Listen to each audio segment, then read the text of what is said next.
Welcome to What School Should Have Taught You, a podcast where I share with you all the lessons about wealth creation and answer some of your questions along the way too. Definitely click the link below and send in your questions if you want to get onto the show, where we can have a chat about your situation and how I'll be able to give you some helping hands. We've got a great person coming on board today. His name's Brenton. His situation is that he's purchased recently a property off the plan. It's been delayed many times in settlement.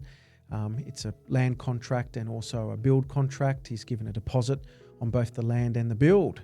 And there's been some changes to his life, little baby on the way and constant delays, a lot of red flags being shown in the air, and he really needs to understand what his decision is and his choices are moving forward in whether he keeps the property or potentially cuts his losses. So hopefully we're going to go through today and really chat with him in an in-depth discussion about what his alternatives are and hopefully to point him in the right direction so he can make an informed decision with confidence and also clarity so he can walk out of this and continue his wealth creation journey. And let's jump into that call with Brenton now. Everything school should have taught you in one place. With a property portfolio of over 17 million and an accountancy firm of over 16,000 clients, as well as being an accountant to some of the wealthiest people in Australia, Jeremy.iannuzzelli will be sharing his lessons on everything school should have taught you so you can build the life you want. Hello, Brenton, and welcome to What School Should Have Taught You. How are you, my friend? Yeah, good mate. Good to be on. Mate, thank you. It's a pleasure. And look, really appreciate you writing in and asking your question. I think at the moment, it's a question that's getting asked quite often, obviously, with what we're seeing in the industry at the moment around builders and high interest rates and what's going to happen with the economic environment. So I'm very keen to share your question with the listeners today and very open and very keen to obviously give you as much assistance as I possibly can. And the goal will be is that I want to get you thinking about things you haven't thought of yet so it can assist and give you all the right tools to make the right decision. So, Brenton, if you just want to share your question with our listeners today, mate. My partner and I bought or put a deposit down for a house and land package in Victoria, sort of about 45 minutes south of Melbourne, in a spot that, was sort of recommended to us, which looked good, I guess, on paper and things like that from what the guy who sold it to us showed us. But the property was supposed to settle in June of this year, and there's been a few delays in that. It still hasn't settled yet, and it doesn't look like it's going to settle before the year's out. And then not sure what their timeline is on settling early next year, if it is going to be early next year. And then you've got the build on top of that. And we're not sure if that's going to be on time or if that's going to be able to start straight away.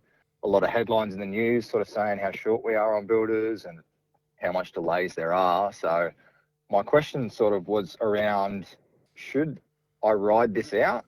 And it could potentially be a long ride till it's over, or do I walk away, just cut my losses and just walk away and just learn from this lesson? So we're just not too sure on what we should do. Beautiful. Mate, it's a great question because I think a lot of people have been faced with very similar circumstances.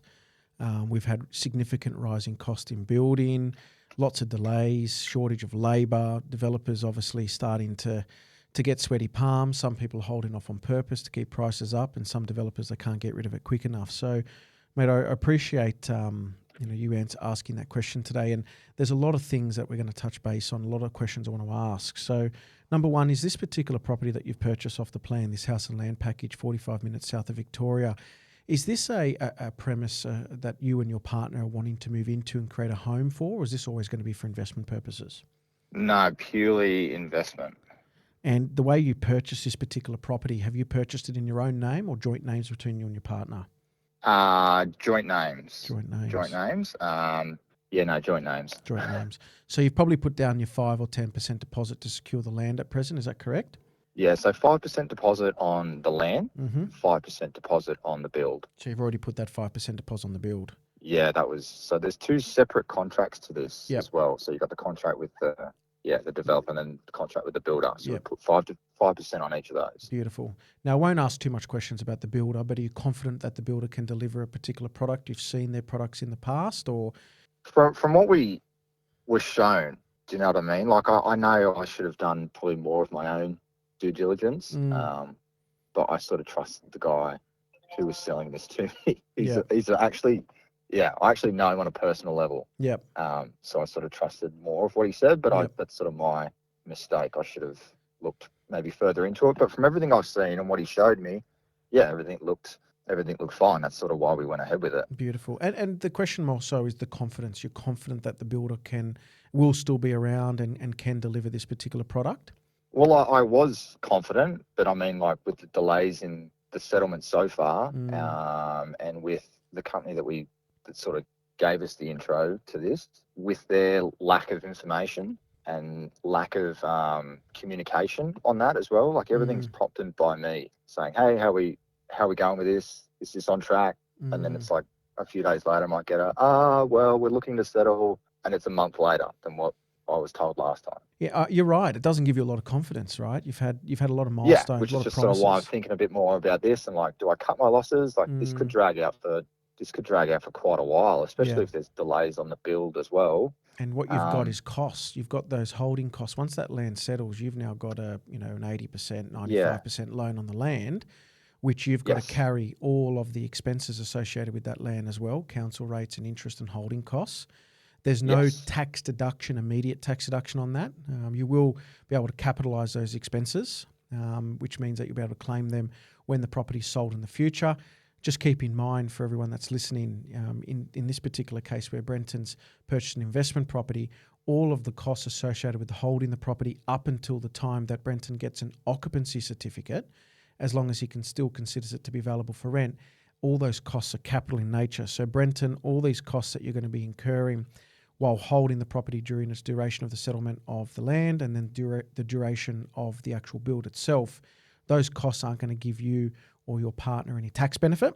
Really? No, not immediately, mate. It's all going to be, the tax benefit will all be there when you sell the property, because they're all... Right. Yeah. I had no idea that was the rules. Yeah, so it's a bit of it came in by memory, came in about July of 2018, where they took away the costs that you can incur on land and building a property, because the property needed to be available for rent. So they brought that back a little bit, and they said once it receives its occupancy certificate, or otherwise known as its OC, that's when you can start to claim the expenses, as long as you've got the property available for rent or will have the property available for rent. So these are things that you need to be aware of, because sometimes we think, we'll just be able to claim a bit of a tax benefit. Well, that's exactly what I thought. Yeah, so that's something you need to be aware of, right? So the longer this drags on, as a property investor, these are all sunk costs. When I say sunk costs, we still get to claim them when we sell the property, but if the plan was never to sell the property immediately, well, then they're stuck, unfortunately, as a cost base for a very long time.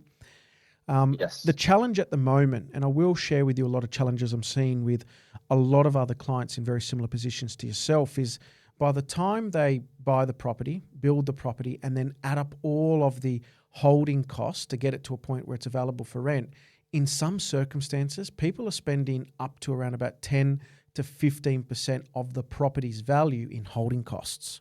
Now, that's a big one. If someone said to you, this property is going to cost you 15% more than what you paid for it, in some circumstances, most people would say, it's not a discount then, I'm out. I'm not going to buy that if it's 15% more than what the cost is. So absolutely. That's something you need to have a think about, because the longer this drags out, the more cost you're incurring, which is essentially adding more cost onto the purchase price of the property. And these are the little things that we should be told virtually. We should be told that these are things that can happen and sometimes do happen. And that also needs to be factored into the decision itself. But set that aside. If you've got already starting to have some concerns and the communication's a bit of an issue between the developer and and settling of the property and then the builder, these are all flags that are starting to occur. And your next step needs to be, well, how do we explore and identify what these flags all mean? So the first person I'd be approaching, number one, is your solicitor. And I'll just be getting them and sharing them with this story of what's happening, the communication starting to break down. I'm starting to see some red flags. Is there things like sunset clause dates in our contract which either A, allows us to pull out, or B, the opposite can happen, the developer can pull out as well? If there is sunset clauses available in your contract and you do decide that you want to pull out, then you might be able to get your money back, which is your deposit most likely held in trust. And I'm sure the builder's deposit could be held in trust as well. If it's not, it'll be a little bit more difficult to get that back from the builder, but you'll just need to really go through all your contracts again and ideally analyze that with the solicitor, and at least it sets the tone and sets the scenes of what are your options to do next. Now, from a finance perspective, I'm just going to ask, is there any financial issues at the moment you and your partner are going through? You're still keeping, things intact with obviously cost of living increasing and interest rates and all those things? Yeah, everything's all right at the moment, although my partner is pregnant again. So she will go off work in June next year. Okay, now that's not a red flag. I never say that's a red flag. It's a beautiful thing, mate. My wife is pregnant as well, and I'm looking forward to our second child. But on your end, have you spoken to your broker about these changes in circumstances? Because when your partner goes off work for mat leave or maybe reduces the time off work for kids, does that or will that change or impact your borrowing capacity? Because I have seen in the past where these longer delays that may occur in settlements, life happens, people get pregnant, we get sick, touch wood, we don't pass away, but these things do happen. And what happens, the change of circumstances financially impact our position of where we were to where we are. And two major ones that I'm seeing at the moment, clients with very long settlements on property, they got the borrowing capacity calculation done 18 months ago when interest rates were 2%. And interest rates are now 4.5 from the Reserve Bank by memory, 6%, 6.5% from a bank perspective. They're actually not in a position now where they can execute on the settlement. So that's number one. I'm a little bit worried about that. Not too much. Like I think we can make it work still. Mm-hmm. It is. It's a slight concern for me. Yeah, that's something it just means I'll just be more. Yeah. I've just got to do more. I've just got to work more, basically. Yep, a bit more saving, a bit more working, get the income up. But I think it's worthwhile to make sure that all the professionals involved in this particular transaction are kept up to speed with what's going on from a life situation point of view, financial situation point of view, because that's going to help you cover all your bases. More bases you can cover, I suppose more importantly, the better decisions you can make moving forward. Because the last thing you want is to execute on a decision, but hey, I didn't check if I can actually borrow, and I didn't check if there's a sunset clause and all these other variables. So I think it's getting up to speed every single professional around you and telling them exactly of the circumstances you're currently in. Let them do a little bit of homework to see if it impacts you, if it doesn't impact you, and what things that can be done now to mitigate any issues. So I think that's important. Coming back onto the question though, do we sell it or not sell it? How do you think the property will perform once it's all said and done? In the sense that it's built now, we expect that other properties in this area that have been finished and built will have this potential sale price. What do you feel at the moment it will look like at the end? I think eventually it will be fine. Like I think eventually it will be fine as an investment. My thought was more now, like just with those holding costs and just finding out now from you that I can't even claim those on my tax as I hold, like through the financial year, while I'm just holding when there's no tenant in there. I was more sort of thinking along the lines, do we just walk away from that deposit? It's a significant, it's still 45,000 or 47,000, I think, which is a lot of money. That's combined between the builder and the developer? Yeah. Mm-hmm. So it's still a lot of money, but it's more like if we were to get a pre-approval now on an existing home, go down that route of investment, and hopefully, if we go through a BA and they put us in a good spot, am I going to make those losses up and it not be as stressful as holding a property that's, I'm relying on builders that I don't know and I'm not familiar with, and are they going to finish on time? Are they finishing when they say they're going to finish? Are there going to be other problems that I don't sort of see coming? I'm just sort of thinking like if the money was put elsewhere to use differently, if that would be a better option. And then if I come out sort of even-ish or slightly ahead from doing that even, I can redeploy it elsewhere and we can sort of get our portfolio sort of moving quicker rather than we could potentially be hamstrung for the next 12, 18 months without being able to move. And then when it does settle, the growth still hasn't been that great just yet. We've got to wait another 4 or 5 years for that pocket of Melbourne to actually pick up. The challenge will probably be is I don't think your home is the only block of land that's settling and getting built. Do you agree? No, it's a new estate. So typically speaking, quite a few. in that area. And that's the challenge, right? What you're probably going through, I think a number of other people are going through exactly the same circumstances. And, I suppose their understanding of what they thought they were going to get at a different economic time, because obviously, as we know, interest rates have started to really go up. That's really playing into people's thoughts and considerations, Brenton. And the big thing, as we know, is that land tax, the threshold's changed in Victoria. Virtually everyone's going to be paying land tax now, because most land values that I know of in Victoria are well over $50,000. So that's an additional cost that we just didn't budget or factor in. Especially when I think I worked it out to be about $2,500 extra per year to hold. So if the rental income, for instance, is $500 a week, if that's what you think the rent can be on this property, we've just lost 5 weeks of rent straight away to land tax, which is a sunk cost to the state government, which adds no additional value to your property at all and doesn't improve your property. It's not like, painting the stairs or staining the stairs or putting in a new awning or something like that. So these are big questions now, and this may impact the state of Victoria from an investment point of view, because these are additional costs that we don't factor in. Insurance on a property, if it's $1,500 a week, that's 3 weeks worth of rent gone to insurance. So between land tax and insurance, we've got 8 weeks worth of rent straight away going out to costs. Then you've got council rates and water rates, which could be the equivalent of another 4 to 5 weeks rent.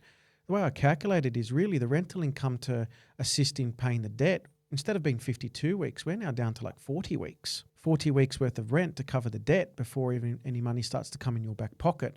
And that doesn't include property management fees and other things that may pop up. So I think on your end, Brenton, when I really look through your situation in detail, and I've got some really great notes here, I would really start to consider the opportunity of what it may look like and getting conversations going with various professionals.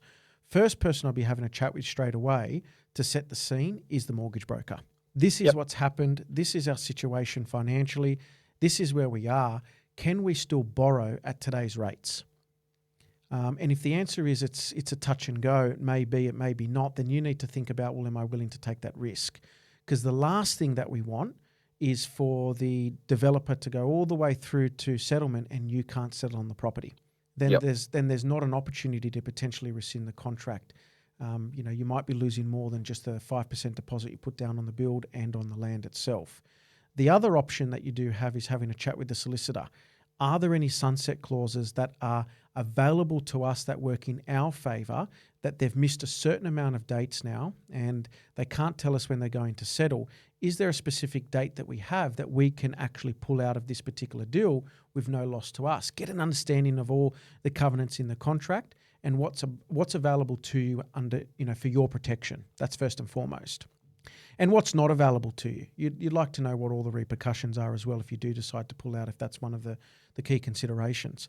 I then would be having a chat with a reputable BA and identifying that and giving them the situation. Hey, now they've got a vested interest, Brenton. Don't think that they're going to give you all the peaches and cream story, because their vested interest is to get you buying with them. But I'll be having a chat with the couple and sharing them your situation. I've got an off-the-plan property, 45 minutes south of Melbourne CBD. These are all the red flags. These are the scenarios that I have. I either go through with it and I've got to wear the cost during the duration of the build, interest rates and holding costs, etc., or I've got the opportunity where I can forfeit, make a loss. Now, there will be a capital loss that's incurred. That capital loss will be able to be claimed against future capital gains that you make. But what can you do for me as a BA, a buyer's agent, for anyone out there listening? What can you do for me to mitigate and recoup as much of those losses that I've incurred?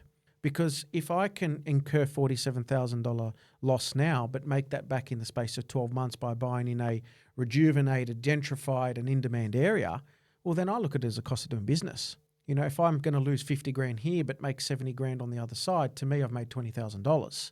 And people in shares, if you're listening, they'll know about this. They'll often sell sometimes at a loss because they see a great opportunity on the ticker, somewhere else where they know they can recoup their loss and then take a huge profit on the other side.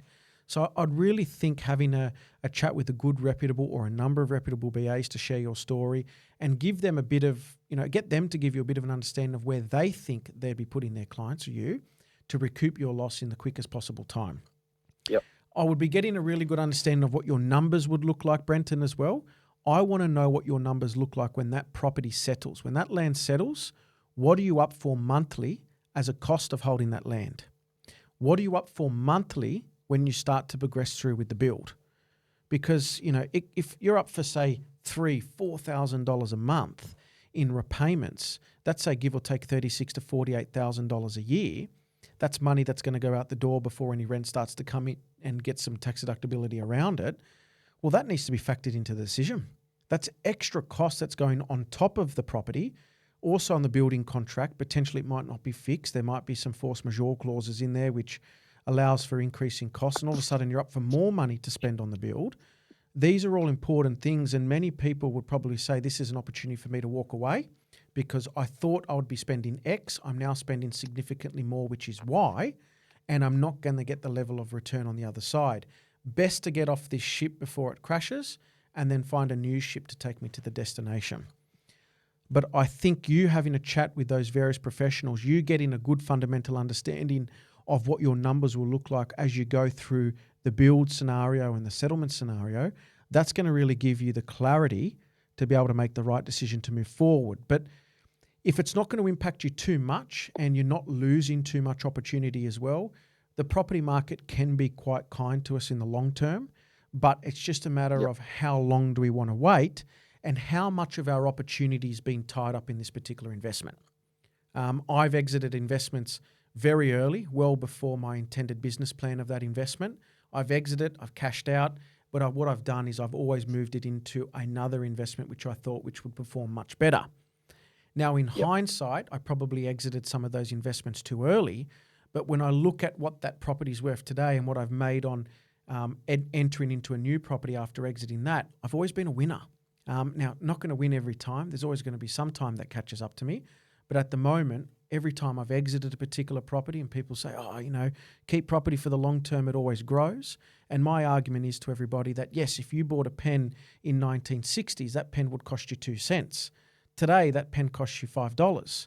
Does it necessarily mean that you were a very smart investor by buying 1 million pens at 2 cents in 1960? The answer is no.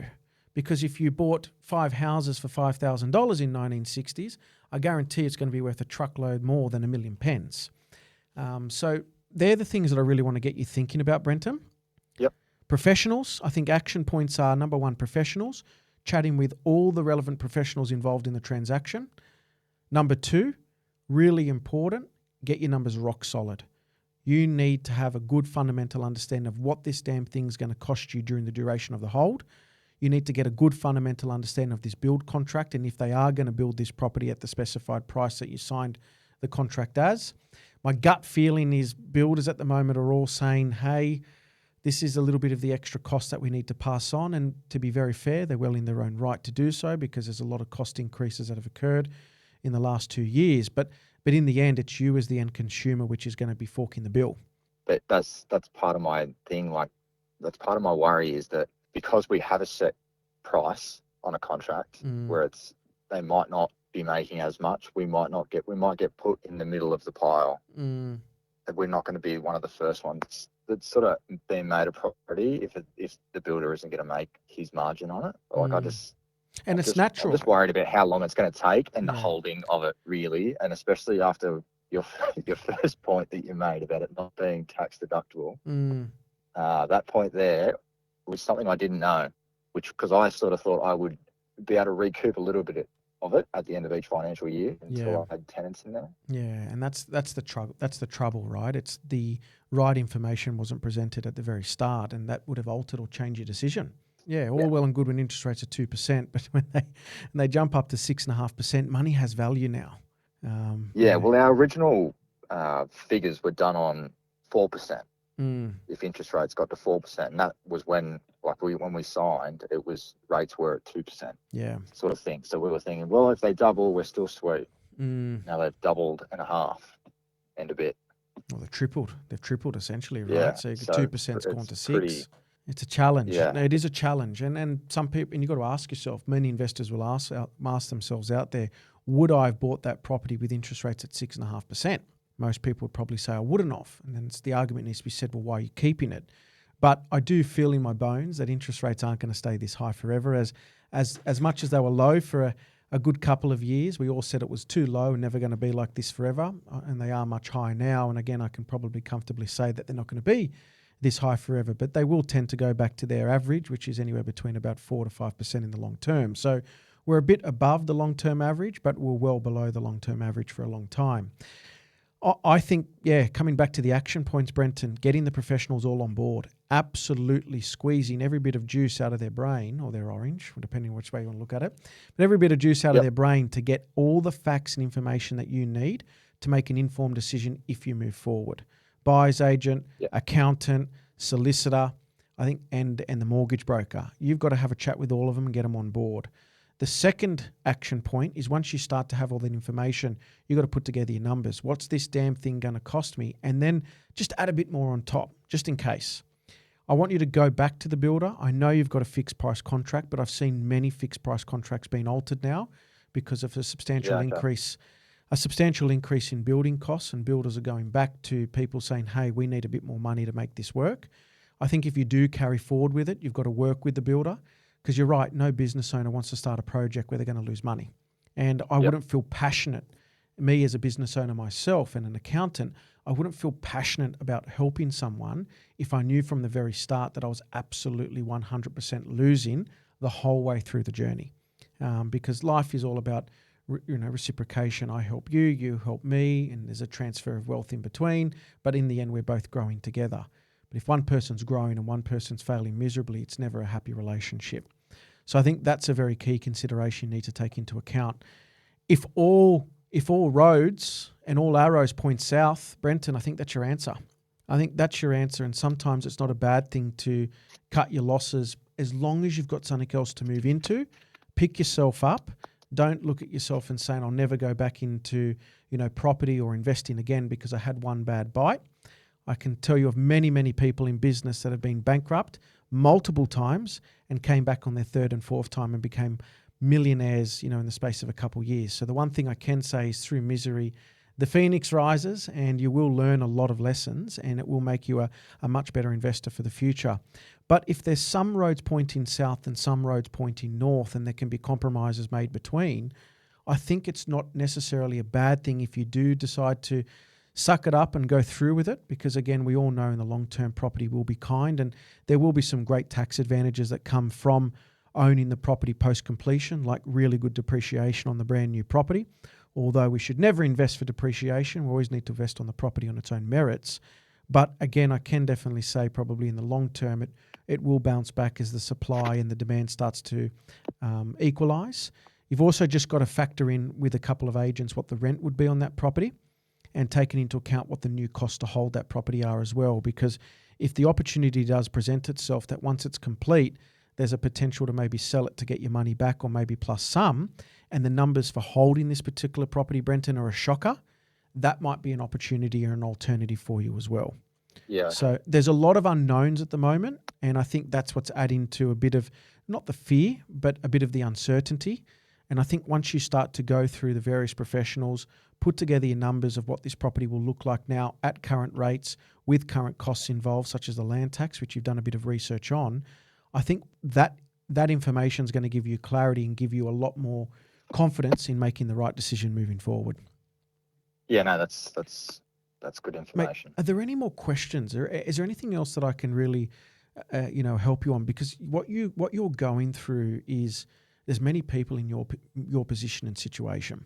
I've got some very close family members that are going through something very similar, where there's been some issues with builders, and I think it's about knowledge, and I think that's what gives you the confidence to take the next step. So, mate, is there anything else you would like to ask, or anything else any other uncertainties?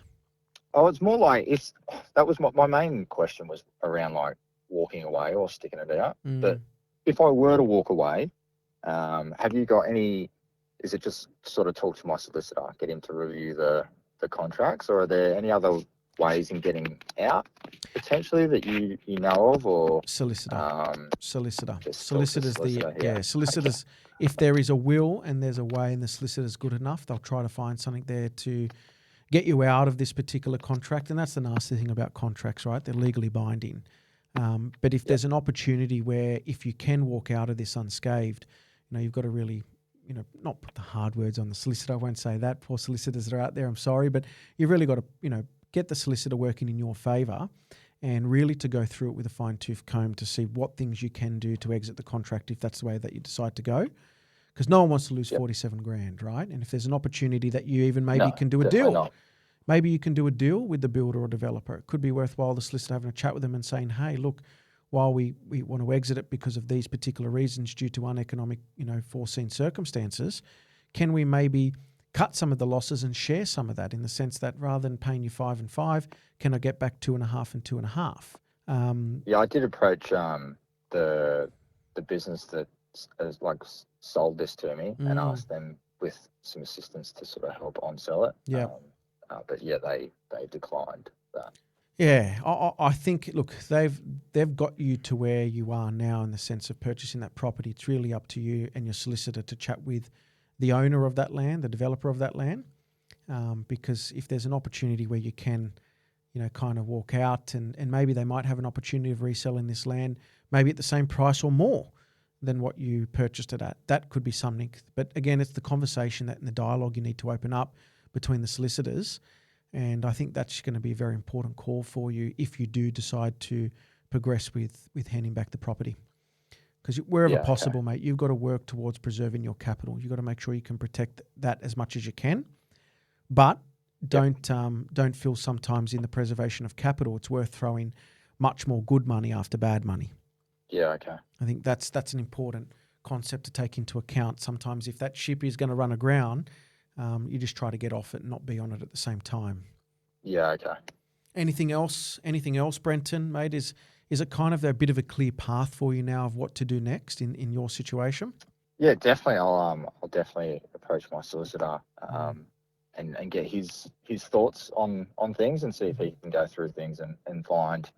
To be honest, it's just I was already thinking about a way out, and this conversation just sort of made me think I want out even more. So I will be approaching him and to try and see if he can find a way out. Yeah. If there is possibly a way out, but just chatting to you now, it's good to bounce ideas off someone just to see. Yeah, absolutely. I think sometimes if I am going down if I am thinking along the right lines of things. Yeah, but remember, information is important. So I think you really got to make sure you look at your numbers as well, what the cost is to get it through the whole stage to be finished. Approaching the builder and having a chat, what the numbers will look like on the property as well once it has been built from a rental and cost perspective. You've done a bit of research on the land tax. So I think that's going to help solidify. You're probably about 50, 60% of the way there from making the final decision. That other 40% is going to help solidify your decision so there's no regrets. Okay. And, and don't feel that you're, what do they say, once bitten or twice bitten, once shy, or once bitten, twice shy. Don't be bitten by this particular investment and never go back into it. There is lots of wealth to be made in investing, whether it's through properties, shares, or other things. It's just a matter of learning from each experience. Sometimes these off the plan stuff in the peak of the market when things are hot, these things make a killing and we feel like we're an instant millionaire overnight. But sometimes things turn the other way. So you've got to be quick to pivot and rebalance and be nimble on your feet to make the right decision and get yourself back on the horse as quick as you can if you do decide to sell and get back into the market so there can be some money to be made to recoup, potentially any losses if there are any, if you decide to hand it all back. Lovely. Well, Brenton, I'm going to say thank you very much for sharing your situation. It's a hard situation to be in, and I believe there's many Australians in very similar circumstances. And anybody who's listening, if you've got questions like this, definitely do reach out to your solicitor or feel free to click on the link below and have a chat with us. Ask your question and we can see if we can give you a helping hand as well. Brenton, I'd like to thank you. Thank you very, very much for sharing your story. And I'm going to keep tabs on you, mate. I really want to make sure that you get to the end of this and you get to the end of this with confidence with whatever decision you make. And, mate, once again, appreciate your time and appreciate you sharing your situation. Yeah, no worries. No worries, mate. Thanks for chatting to me today. Really appreciate it, Brenton. All the best, mate. While Brenton's situation is a little bit unfortunate in his circumstances with a lot of changing variables in the economic climate and also his personal situation, there's one thing we can take from it is that understanding the process of, buying properties off the plan, such as land, and engaging builders becomes quite important. It's really knowing all the facts at the very start. So again, making that informed decision becomes easier And you can also really start to understand what things need to happen to mitigate any risk moving forward.